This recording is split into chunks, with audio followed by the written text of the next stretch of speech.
Nous sommes à Milan, au showroom professionnel de Floss.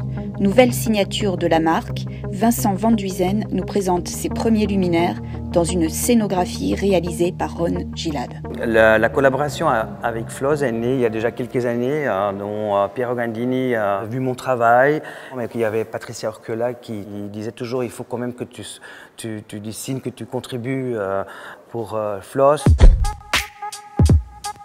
Infrastructure est née après une période de 2 années de recherche. Je me suis inspiré à la base du Bauhaus, comme quoi que je suis un grand admirateur de Bauhaus, où c'est beaucoup plus, en parlant de l'honnêteté et l'intégrité du design, d'une façon très, disons, démocrate, ou conservative, avec un degré industriel.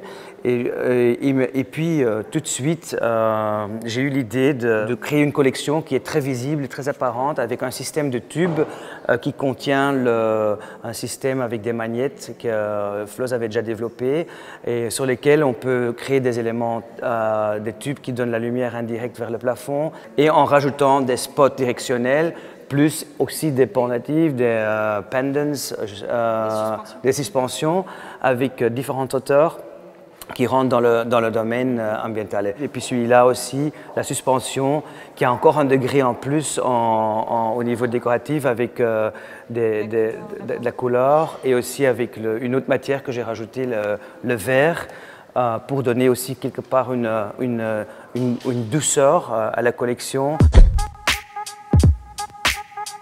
On m'a demandé après si j'étais intéressé à développer une collection extérieure en partant des éléments et des formes archétypiques qui sont là, des typologies qu'on connaît, on appelle ça en anglais des bollard lighting, en 3 différentes dimensions.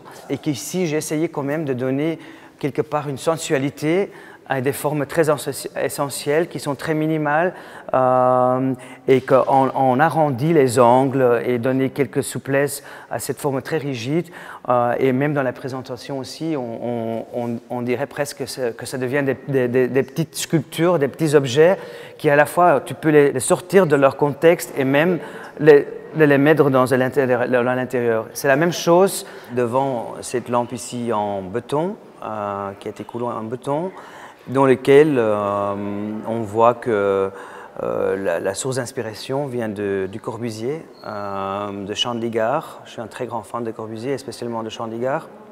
Et la lampe que lui il a créée là-bas pour les outdoors dans les grands espaces, j'ai essayé de les interpréter d'une façon très Floss.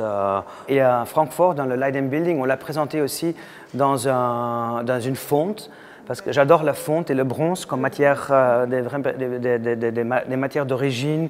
J'aime bien aussi le fait que la fonte, ce sont des matières qu'on utilise aussi dans les sculptures, et comme quoi que la forme a quand même une expression assez sculpturale en soi. Je rejoins cet esprit pour créer cette lampe de gesticulature de cette culture. Ouais, exactement. On s'est inspiré des formes qui sont moulées ou coulées, je ne sais pas comment on dit, comme dans la fonte à la base, et qui ici, quand même, avec la technologie de Floss et la matérialité qu'on a imposée, qu'on a utilisée, deviennent quand même des objets très actuels et très modernes, mais en même temps très intemporels, et qui, j'espère, auront vraiment leur vie dans une continuité illimitée. Ça, c'est quand même le but de les 2 collections.